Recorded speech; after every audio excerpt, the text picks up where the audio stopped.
යාළුවෝ හැමෝම ආදරයෙන් පිළිගන්නවා. අද අපේ දවසයි. ඒ කියන්නේ ලෝක ළමා දිනයයි.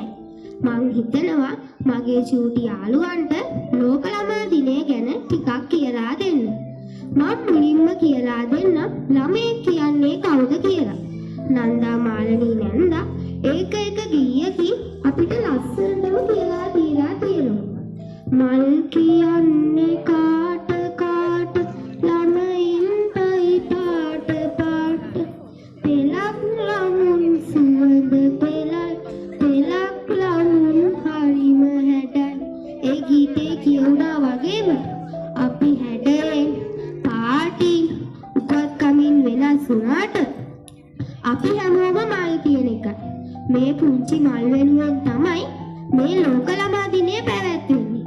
ඉතින් පුංචි යාළුවා දන්නව නේද? හැම ලෝක ළමා දිනයකටම තේමාවක් තියෙනවා. ළමා අයිතිවාසිකම් හා යහපැවැත්ම ප්‍රවර්ධනය කිරීම සහ ආරක්ෂා කිරීම තමයි මේ අවුරුද්දේ තේමාව.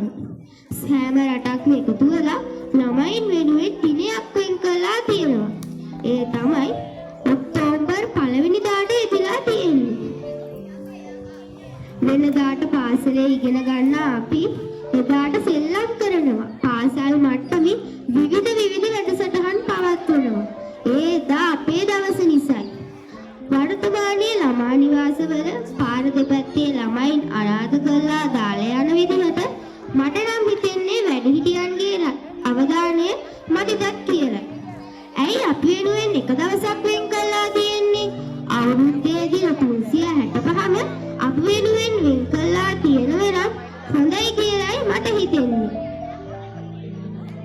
ඉතින් ආදරණීය දෙමව්පියන්ගෙන්, ගුරුවරුන්ගෙන්, පියවරුන්ගෙන් හා සමස්ත සමාජයෙන්ම මම මේ ඉල්ලා සිටින්නේ මේ ලෝක ළමා දිනයේ දවසේ මේ පුංචි මල් කැකුළු හැමදාටම ආරක්ෂා කරන ලෙස.